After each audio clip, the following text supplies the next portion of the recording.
Ricardo era um dos homens mais ricos do país, mas naquela noite, vestido como garçom, ele se sentia o mais pobre de todos.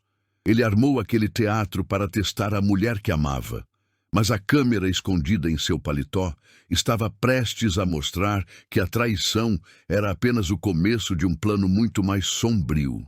O som dos talheres de prata contra a porcelana ecoava pelo salão luxuoso. Isabela, sua esposa, riu de algo que Lucas, o melhor amigo de Ricardo, acabara de dizer. Ela estava deslumbrante, exatamente como ele se lembrava da noite em que a pediu em casamento. Ele se aproximou da mesa com o coração martelando contra as costelas. Com licença, gostariam de mais alguma coisa? Ele perguntou, mantendo a cabeça baixa para que o disfarce, a barba postiça e os óculos não fosse descoberto. Isabela nem sequer o olhou. Com um gesto displicente de mão, ela respondeu, a voz carregada de tédio e arrogância. Apenas traga a conta e suma. O serviço aqui está péssimo esta noite. As palavras o atingiram como um soco. Ele assentiu, sentindo o peso do desprezo dela. O desprezo por um homem que ela nem sabia que era seu marido. A humilhação queimava em seu rosto, mas ele precisava ver até o fim. Enquanto se afastava, Ricardo olhou para o pequeno monitor que carregava, conectado à câmera. A imagem tremia com seus passos. Ele viu Isabela se inclinar sobre a mesa, o sorriso sumindo de seu rosto.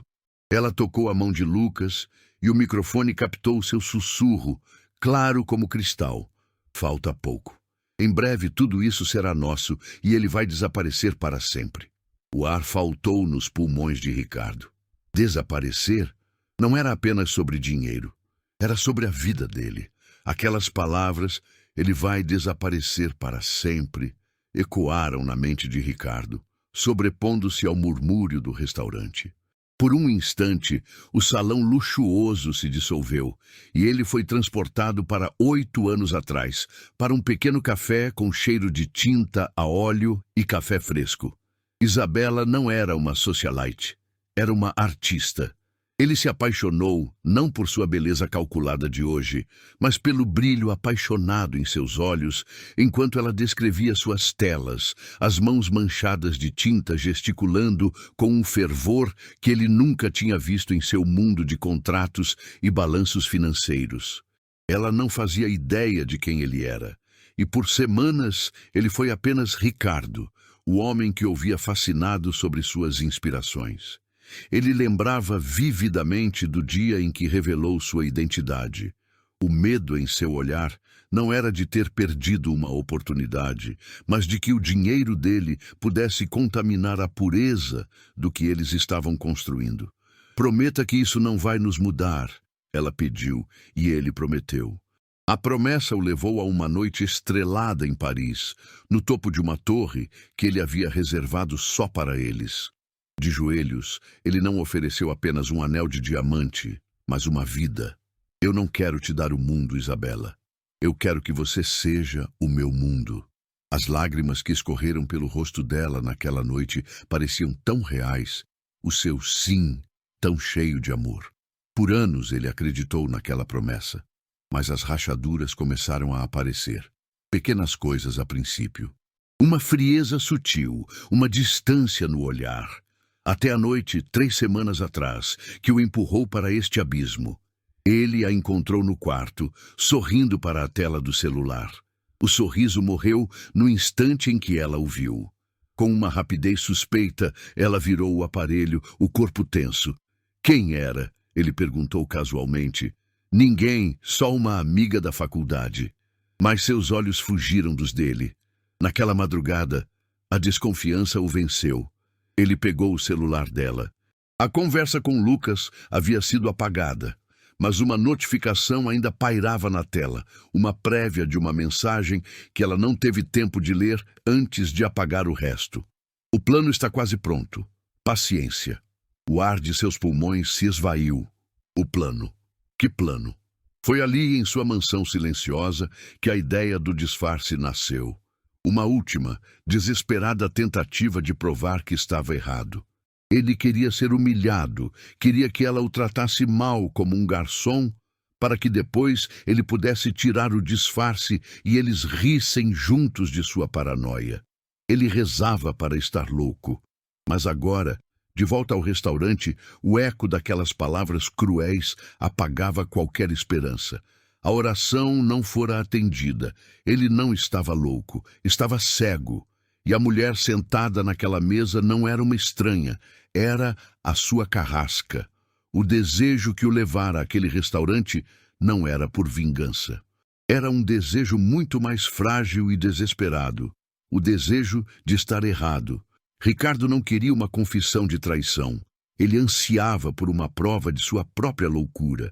Ele queria que, ao final da noite, Isabela descobrisse seu disfarce e caísse na gargalhada, chamando-o de tolo ciumento, para que ele pudesse abraçá-la e sentir o alívio de saber que o monstro estava apenas em sua cabeça. Seu império fora construído sobre lógica, dados e uma desconfiança brutal da natureza humana. Mas Isabela, ele a havia colocado em uma categoria à parte. Ela era seu santuário, a única pessoa no mundo com quem ele não precisava ser o bilionário calculista.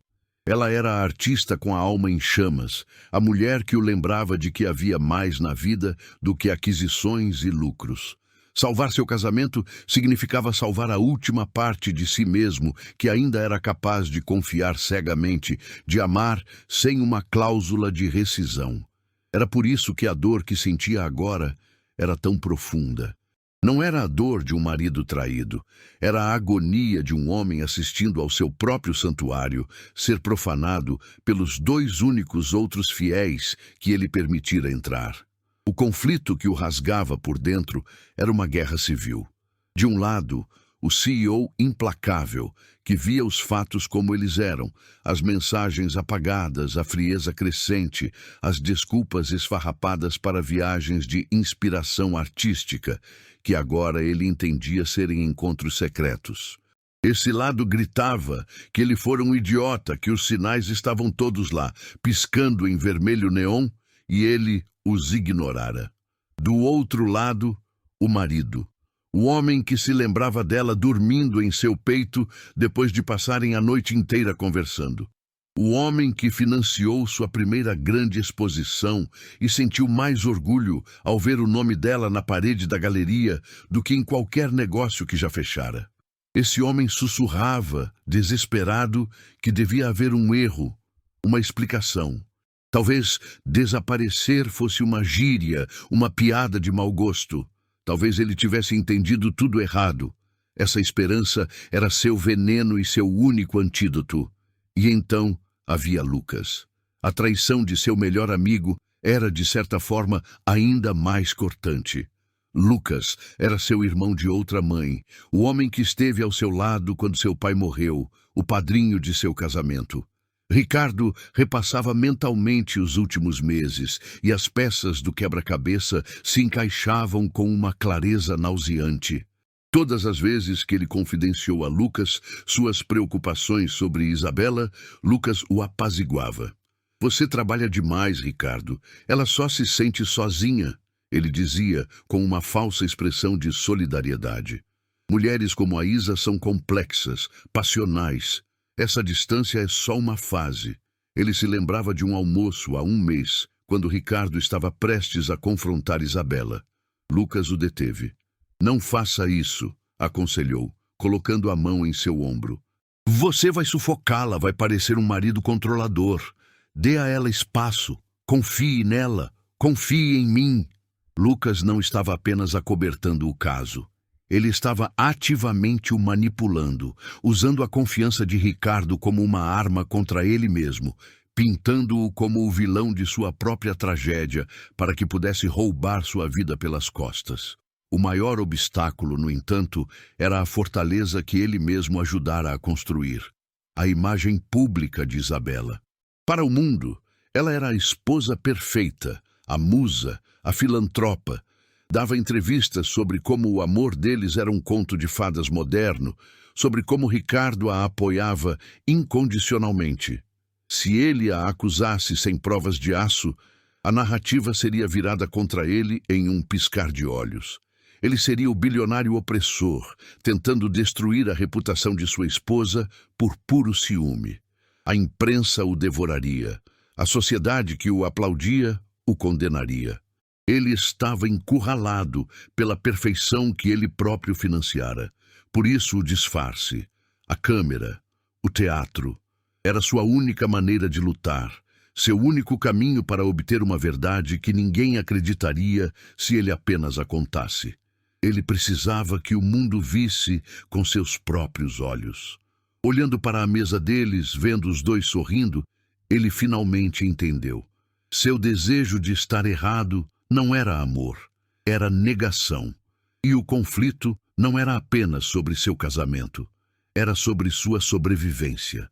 E se eles queriam que ele desaparecesse, ele faria questão de que quando a cortina caísse, os únicos fantasmas naquele salão fossem eles. Com a decisão solidificada em gelo, Ricardo se moveu. Ele pegou uma garrafa do mais caro vinho tinto da adega, um Chateau Margaux que ele mesmo havia selecionado para a carta do restaurante. Era um vinho para celebrações, para momentos inesquecíveis. A ironia era tão amarga que ele quase sorriu. Segurando a garrafa com uma mão e um guardanapo de linho branco com a outra, ele caminhou de volta para a mesa da desgraça. Seus passos eram firmes, os de um homem marchando para o cadafalso, mas ele era ao mesmo tempo a vítima e o carrasco. Ele se posicionou ao lado de Isabela, que o ignorou completamente, absorta em sua conversa animada com Lucas. "Com licença, senhora", ele disse, a voz deliberadamente servil. Uma cortesia do chefe para celebrar a presença de clientes tão ilustres. Antes que ela pudesse protestar ou dispensá-lo, ele começou a inclinar a garrafa sobre sua taça.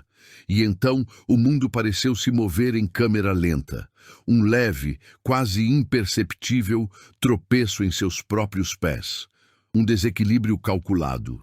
A garrafa pesada pendeu para a frente, e o líquido vermelho e espesso não caiu na taça, mas jorrou em uma cascata escura sobre o tecido imaculado do vestido de seda branca de Isabela. O silêncio foi instantâneo e absoluto. Foi como se alguém tivesse cortado o som do universo. Garfos pararam a centímetros de bocas abertas. Conversas morreram no meio de uma sílaba. E então, um suspiro coletivo percorreu o salão. A mancha vermelha se espalhava pelo colo do vestido de Isabela, como sangue florescendo em neve fresca. Por um segundo, ela apenas olhou para o desastre em seu corpo, o rosto uma máscara de incredulidade. Então, seus olhos, lentos e mortais, se ergueram para encontrar os de Ricardo. Se um olhar pudesse incinerar um homem, ele teria virado cinzas. "Você", a palavra saiu como um silvo baixo e venenoso. "Seu incompetente, seu animal desastrado." A voz dela começou a tremer, não de choro, mas de uma fúria sísmica que subia de suas entranhas. Ela se levantou de um salto, a cadeira tombando para trás com um baque surdo. "Olhe o que você fez!" ela gritou, e agora todos os rostos no restaurante estavam virados para eles, uma plateia cativa para a sua humilhação. "Você tem alguma ideia do que é isto? Isto é alta costura. Sabe quanto custa este vestido?" Ela não esperou por uma resposta. Ela enfiou o dedo no peito dele, a unha pintada de vermelho cravando no tecido barato do uniforme de garçom. "Claro que não sabe. Este pedaço de pano vale mais do que você vai ganhar em toda a sua vida medíocre. Vale mais do que a sua casa, se é que você tem uma. Vale mais do que os seus filhos, se algum dia uma mulher cometeu o erro de ter filhos com um fracassado como você." Cada palavra era um chicote, e Ricardo as recebia em silêncio, o rosto uma máscara de submissão aterrorizada. Por dentro, porém, um iceberg se formava onde antes havia um coração. Ele observava a mulher à sua frente, o rosto contorcido numa careta de ódio, e não via nada da artista que amara. Via uma estranha, uma predadora cruel e superficial. E a última brasa de esperança que ele guardava se extinguiu, deixando apenas um vácuo frio. Lucas, ao lado dela, agora desempenhava seu papel com perfeição. Ele se levantou colocando um braço protetor ao redor dos ombros de Isabela. Calma, querida, calma. Não vale a pena se estressar com gente assim. Mas ele disse as palavras com uma entonação de desprezo tão profunda que foram quase mais dolorosas do que os gritos dela. Mas Ricardo viu. Ele viu o lampejo de triunfo nos olhos de Lucas, o prazer sádico que ele sentia ao testemunhar aquela cena. Ele estava se deleitando com a destruição pública de um homem que ele chamava de amigo. A humilhação de Ricardo era agora um espetáculo. Ele via os celulares se erguendo discretamente em algumas mesas, as pessoas gravando sua desgraça. Ouviu os sussurros. Coitado do garçom, dizia uma mulher. Que escândalo, essa mulher é louca, comentava um homem. Mas ninguém intervinha. Eram apenas espectadores. Isabela, alimentada pela atenção, deu o golpe final. Ela olhou para ele de cima a baixo com o mais puro nojo. Eu quero este nada, fora daqui, agora, demitido. Eu não quero que o ar que eu respiro seja contaminado pela presença dele. Ela se virou para Lucas, como se Ricardo já tivesse deixado de existir. Vamos embora, Lucas. Esta noite está arruinada. Este lugar inteiro está contaminado por essa incompetência. Nesse momento, o gerente do restaurante, um homem baixo e nervoso, chegou correndo à mesa, o rosto pálido de pânico. Senhora, eu peço 1000 desculpas. 1000 desculpas. O que aconteceu é inadmissível. Ele se virou para Ricardo, os olhos fuzilando-o. Você, o que você pensa que está fazendo? Peça desculpas à senhora imediatamente. Forçado, coagido, Ricardo baixou a cabeça, o ápice de sua humilhação. Ele, o dono de tudo aquilo, o homem que assinava o cheque de pagamento daquele gerente, foi obrigado a se curvar. Com a voz embargada, não pela emoção, mas pela raiva fervente que ele lutava para conter, ele murmurou as palavras que selaram o fim de seu casamento e o começo de sua guerra. Me desculpe, senhora. Foi um erro terrível. Naquele instante, ele não era mais um marido de coração partido. Ele era um rei deposto, planejando metodicamente a reconquista de seu reino e a execução dos traidores. O me desculpe de Ricardo pairou no ar, denso e pesado, com uma finalidade que apenas ele compreendia. Para Isabela e Lucas, era o som da vitória. Ela sorriu, um sorriso fino e cruel, saboreando a capitulação completa daquele ser insignificante que ousara manchar seu vestido. Lucas deu uma risadinha baixa, um som de puro desdém, enquanto ajeitava o paletó, já se preparando para sair daquele ambiente contaminado. O gerente, Sr. Almeida, ainda se curvava em desculpas, o suor brilhando em sua testa sob as luzes do salão. Senhora, ele será tratado com o máximo rigor, eu garanto. Será demitido esta noite sem direito a nada.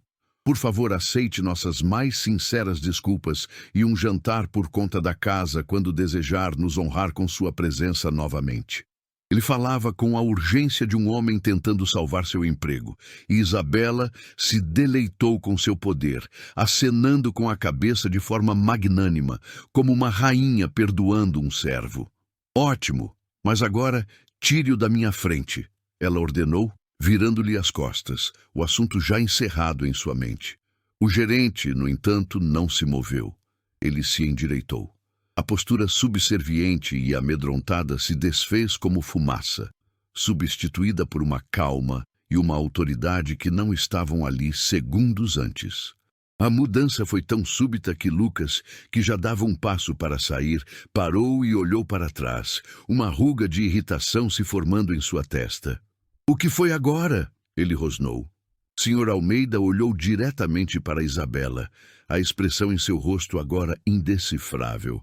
"Senhora", ele disse, e sua voz não era mais a de um gerente apavorado, mas a de um oficial cumprindo um protocolo. "Sua queixa é gravíssima e por isso mesmo não pode ser tratada por um simples funcionário. Peço que aguarde um instante. Deixe que o dono do restaurante resolva isso pessoalmente." A frase caiu no silêncio do restaurante com o peso de uma bigorna. Isabela se virou, a diversão em seu rosto dando lugar a uma impaciência arrogante. O dono? Acha que eu tenho tempo para esperar pelo dono de um lugar como este por causa de um garçom estúpido? Apenas o demita e pronto. Mas Lucas sentiu um calafrio. Algo estava errado. O tom do gerente, a quietude súbita do garçom que ainda não havia se movido. E foi para o garçom que todos olharam. Lenta, deliberadamente, a figura curvada de Ricardo começou a se erguer. Ele não parecia mais um homem derrotado. Sua coluna se alinhou, seus ombros se endireitaram e ele pareceu crescer, preenchendo o uniforme barato com uma presença que não cabia ali. Ele levou a mão ao rosto e, com um movimento calmo, retirou os óculos de aros grossos. Depois, agarrou a barba postiça e a puxou, revelando o queixo firme e a mandíbula cerrada que Isabela conhecia tão bem. O grito de Isabela ficou preso na garganta. Saiu como um chiado, um som patético de ar escapando. A cor de seu rosto se esvaiu, deixando para trás uma palidez de cera, fazendo seus lábios vermelhos parecerem uma ferida aberta. Ao seu lado, Lucas recuou um passo, os olhos arregalados em puro terror, o cérebro tentando processar a imagem impossível à sua frente. Não era um garçom, era Ricardo. O homem que eles planejavam destruir, o homem que eles acabaram de humilhar publicamente, o marido, o melhor amigo, a vítima. Mas a expressão no rosto de Ricardo não era de vítima, era a de um juiz. O silêncio que se seguiu foi quebrado por um murmúrio que se espalhou pelo salão como um incêndio. Pessoas se levantavam de suas mesas para ver melhor. Os celulares agora apontados abertamente, a história tendo tomado um rumo que ninguém poderia prever. Nesse exato momento, como se cronometrado por um diretor invisível, as grandes portas duplas na entrada do restaurante se abriram. 2 homens altos, de terno escuro e fones de ouvido discretos, entraram e se postaram um de cada lado da porta, as mãos cruzadas na frente, bloqueando a saída. Entre eles caminhou um homem mais velho, de cabelos grisalhos e óculos finos, carregando uma pasta de couro e um tablet. Era Dr. Bastos, o advogado mais temido da cidade, o homem que Ricardo usava para suas aquisições mais hostis. Ele caminhou pelo salão sem olhar para ninguém, seus sapatos caros mal fazendo som no tapete, e parou ao lado de Ricardo. Ricardo finalmente quebrou o silêncio. Ele não gritou. Sua voz era baixa, quase conversacional, mas cortava o ar como um bisturi. Isabela, Lucas, surpresos. Ele deu um passo à frente e Isabela recuou instintivamente, como um animal encurralado. Sabe, Isabela, ele continuou, o olhar varrendo o vestido manchado dela. Você disse que este vestido valia mais que a minha vida. É uma teoria interessante. Acho que vamos ter a oportunidade de testar o valor real das coisas esta noite. Ele se virou para Lucas, e a frieza em seus olhos fez o outro homem tremer. E você, meu irmão? Obrigado pelo conselho. Eu realmente precisava confiar nela, e confiar em você. As palavras deles, antes usadas como veneno, agora eram devolvidas como adagas. A armadilha estava fechada. A plateia estava montada. O julgamento estava prestes a começar. Dr. Bastos ligou o tablet, a tela brilhando na penumbra, pronta para ser o espelho que revelaria a verdadeira face dos monstros. A tela do tablet nas mãos do Dr. Bastos se acendeu, mas ele não a mostrou a Ricardo. Em vez disso, com um toque, a imagem foi replicada em uma enorme tela de projeção que desceu silenciosamente de um compartimento no teto. Uma peça de tecnologia que o restaurante usava para eventos corporativos e que esta noite serviria como o cadafalso digital de Isabela e Lucas. O rosto chocado de Isabela, capturado pela câmera de Ricardo momentos antes, preencheu a tela, ampliado para que todos pudessem ver cada nuance de sua arrogância e desprezo. E então, o áudio. Sua própria voz, cristalina e cruel, ecoou pelo salão antes silencioso. As palavras que ela sussurrara para Lucas, agora gritadas para o mundo. Falta pouco. Em breve tudo isso será nosso e ele vai desaparecer para sempre. Um arfar coletivo percorreu os clientes. Várias pessoas se inclinaram para a frente, os olhos fixos na cena, percebendo que não estavam mais apenas testemunhando uma briga de casal, mas o desfecho de uma conspiração. O rosto de Isabela na tela era o de uma predadora antecipando o abate. O rosto da Isabela real, parada no meio do salão, era o de um animal pego em uma armadilha de aço. Mas aquilo era apenas o começo. Ricardo deu um sinal discreto para o advogado. Acho que devemos fornecer um pouco de contexto, disse Ricardo, a voz calma, contrastando com o caos emocional que ele havia desencadeado, para que todos entendam a profundidade da arte. Dr. Bastos tocou na tela novamente e a cena mudou. Agora era uma gravação de uma câmera de segurança, datada de 2 semanas atrás, mostrando a entrada dos fundos da mansão de Ricardo. A imagem mostrava Lucas chegando, sendo recebido por Isabela com um beijo que não deixava margem para dúvidas. A traição era agora um fato visual, inegável, mas o áudio era o mais condenatório. Ele está começando a desconfiar? Perguntava a voz de Lucas. Ele é um tolo apaixonado, respondia Isabela, com uma risada fria que fez o sangue de Ricardo gelar novamente, mesmo já sabendo de tudo. Ele vê uma artista torturada, não uma mulher de negócios. Ele ainda compra toda a encenação. Acha que minha distância é melancolia criativa. Um novo clipe começou. Desta vez, o áudio vinha de dentro do carro de Lucas, gravado por um dispositivo que os investigadores de Ricardo haviam plantado. A voz de Lucas era clara, metódica, a voz de um estrategista. E o laudo do Dr. Martins está pronto. Sinais claros de paranoia, delírios persecutórios, incapacidade de gerir o próprio patrimônio. É perfeito. Assim que ele assinar aquela procuração para mim, achando que é para a fusão, e você entrar com o pedido de interdição com base no laudo, acabou. Nós o internamos naquela clínica discreta na Suíça. Ele não vai desaparecer fisicamente, meu amor. Ele vai desaparecer socialmente. O grande Ricardo Monteiro, reduzido a um louco que não pode nem assinar o próprio nome. E você, a esposa devotada que cuida de tudo. E eu, o amigo leal que a ajuda. É poético. A revelação do plano caiu sobre o restaurante com a força de uma explosão nuclear. Não era um assassinato, era algo mais cruel, um assassinato da alma, um sepultamento em vida. A humilhação que Ricardo sofrera como garçom era uma brincadeira de criança perto da aniquilação que eles haviam planejado para ele. Ricardo finalmente se moveu, caminhando lentamente até ficar a poucos metros de Isabela. Ele a olhou, não com ódio, mas com uma curiosidade quase clínica, como um cientista observando um espécime. Um louco, ele repetiu a voz baixa. Era isso que eu era para você? Depois de tudo, eu te dei um nome, te dei um mundo para expor sua arte, te dei cada parte de mim que não estivesse manchada por este mundo de negócios que eu odeio. Eu te dei confiança, e você usou tudo isso para cavar minha cova. Isabela finalmente encontrou sua voz, mas era um som estrangulado, desesperado. Ricardo, não! Isso é mentira! É uma armação! Eles estão te manipulando contra nós! É o Lucas! Ele me forçou! Ela apontou um dedo trêmulo para Lucas. A primeira rata a tentar abandonar o navio que afundava. Lucas, por sua vez, estava branco como papel, o suor escorrendo por suas têmporas. Ele abriu a boca, mas nenhum som saiu. Ele estava completamente e irremediavelmente quebrado.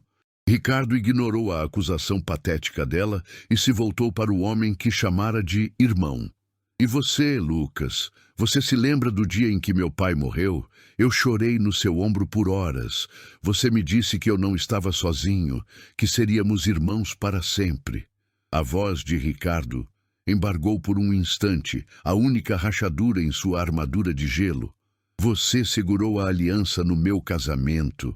Você olhou nos meus olhos e me desejou uma vida de felicidade com a mulher que você já estava planejando roubar. Todas as vezes que eu te contei minhas dúvidas, cada pedaço da minha alma que eu te entreguei, você usou para afiar a faca que segurava nas minhas costas. Você não é um traidor, Lucas. Você é um verme, um parasita que se alimenta da confiança. A transformação no salão era total.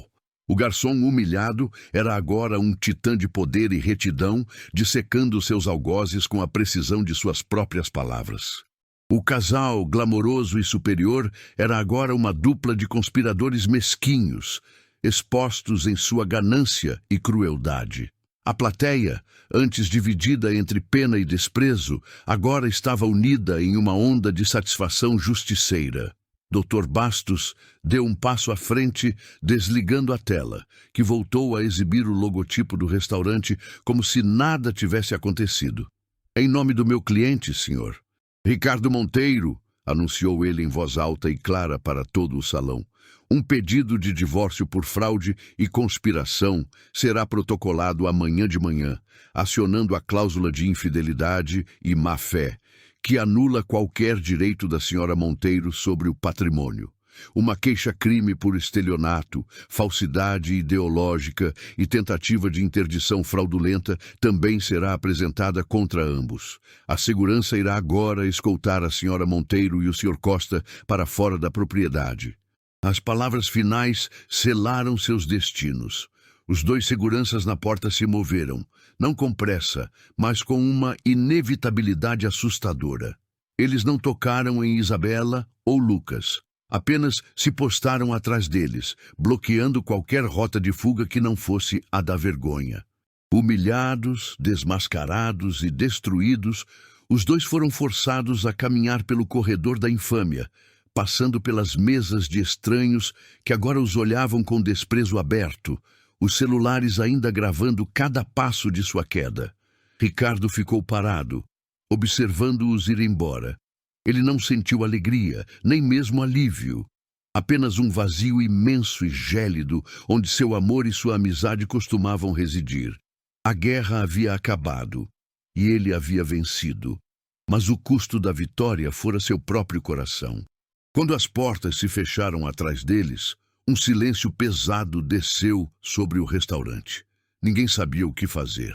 Os clientes olhavam para Ricardo não mais como o garçom humilhado ou o bilionário vingativo, mas como o epicentro de uma tragédia.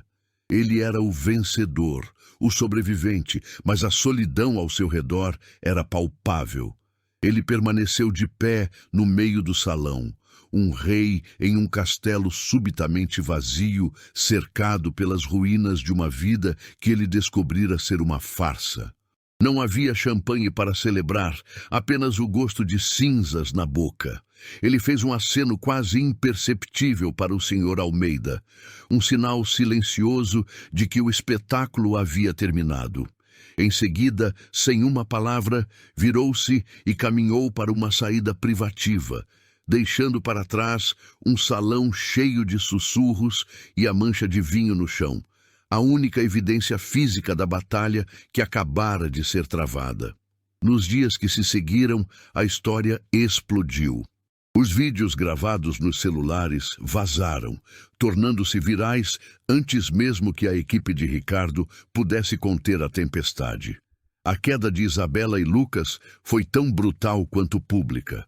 A cláusula de infidelidade e má-fé no acordo pré-nupcial, que Isabela assinara com um sorriso displicente anos antes, foi sua ruína.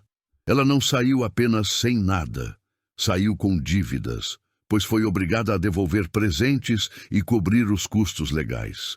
Sua imagem de musa filantropa se desintegrou, substituída pela de uma golpista calculista. Lucas enfrentou um destino ainda pior. As provas de conspiração e fraude eram irrefutáveis. Ele foi expulso da Ordem dos Advogados. Enfrentou um processo criminal que destruiu sua carreira e o deixou à beira da falência. Eles não apenas falharam em seu plano, foram aniquilados por ele, transformados em párias, uma nota de rodapé na história de um homem que subestimaram de forma catastrófica. Mas a história não era sobre eles. Era sobre Ricardo. Ele venceu a guerra, mas descobriu que não havia paz no trono. As semanas seguintes foram um borrão de reuniões com advogados e gestores de crise. Ele se moveu com a eficiência de um autômato, assinando papéis, dando ordens, desfazendo metodicamente cada fio que o ligava à sua vida anterior. Mas quando o silêncio da noite caía em sua mansão vazia, o peso do que havia acontecido o esmagava. Cada cômodo guardava a memória de uma mentira. Ele olhava para as telas que ela pintara, agora penduradas como monumentos à sua própria cegueira, e se perguntava em que ponto a artista que ele amou havia sido substituída pela predadora que o enganou. A verdade que ele tanto buscou não o libertou, aprisionou-o em um deserto de desconfiança. O mundo dos negócios, que antes era seu playground, agora parecia um espelho de sua vida pessoal. Um jogo de aparências, alianças frágeis e traições inevitáveis. Foi então que ele decidiu desaparecer. Não como eles haviam planejado para ele, mas em seus próprios termos. Ele nomeou um CEO interino para suas empresas, pegou uma pequena mala e se afastou de tudo. Seu primeiro destino foi o pequeno café onde tudo começou. Ele se sentou na mesma mesa, pediu o mesmo café e olhou para a parede onde um dia as telas dela haviam estado penduradas, agora ocupadas por outro artista sonhador. Ele não estava ali para lamentar, mas para entender. E ali, no silêncio, ele percebeu seu erro. Ele não se apaixonou por Isabela, a mulher. Ele se apaixonou por uma ideia, pela promessa de uma vida com arte e paixão que o salvaria da aridez de sua própria existência. Ele a colocou em um pedestal tão alto que se recusou a ver a pessoa real que vivia na sombra da estátua que ele construíra. A cura começou não com uma grande revelação, mas com um pequeno gesto. Semanas depois, ele voltou à cidade e procurou o Sr. Almeida. Encontrou-o não no restaurante, mas em sua casa simples. O gerente ficou chocado ao ver Ricardo em sua porta. "Sr. Monteiro", ele gaguejou. "Ricardo, por favor." Ele o corrigiu. "Eu nunca agradeci a você, por sua lealdade, pela sua discrição." O Sr. Almeida sorriu, um sorriso genuíno. "Eu apenas fiz o que era certo, senhor. E se me permite, nunca duvidei do seu caráter. Não pelo dinheiro que o senhor tem, mas porque eu o via tratar o faxineiro pelo nome quando achava que ninguém estava olhando." Aquelas palavras simples atingiram Ricardo com mais força do que qualquer contrato de $1 bilhão. Ele passou a vida construindo um império para provar seu valor ao mundo, mas seu verdadeiro valor estava nos pequenos atos de humanidade que ele havia esquecido. No final, Ricardo aprendeu que a maior riqueza não está em cofres ou ações, mas na moeda rara da confiança e do caráter. Ele não recuperou o que perdeu, pois o que era falso não podia ser recuperado. Em vez disso, começou a construir algo novo, algo menor, talvez, mas infinitamente mais real. Uma vida onde o valor de uma pessoa não era medido por seu saldo bancário, mas pela lealdade em seu coração. A jornada de Ricardo nos mostra uma verdade poderosa. As maiores traições muitas vezes vêm daqueles a quem mais abrimos nosso coração. Ele perdeu uma fortuna em sentimentos, mas ganhou a clareza de que o caráter de uma pessoa é o único bem que não pode ser roubado, falsificado ou comprado. Essa história é um lembrete de que, no fim das contas, as máscaras sempre caem. E a verdade, por mais que demore, sempre encontra uma maneira de vir à tona. Agora, queremos ouvir você. O que você achou da atitude de Ricardo? Ele foi longe demais ou a humilhação que ele sofreu justificava cada passo de seu plano? Se você acredita que a justiça foi feita e que a lealdade é um tesouro que dinheiro nenhum pode comprar, deixe seu comentário aqui embaixo escrevendo: "A verdade sempre vence." Sua opinião é muito importante para nós e ajuda a criar uma comunidade forte que valoriza histórias com significado.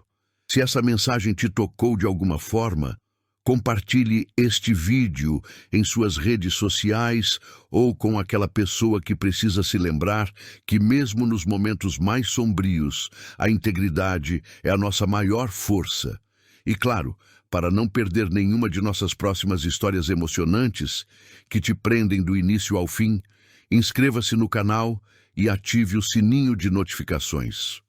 Sua presença aqui é o que nos motiva a continuar. Até a próxima.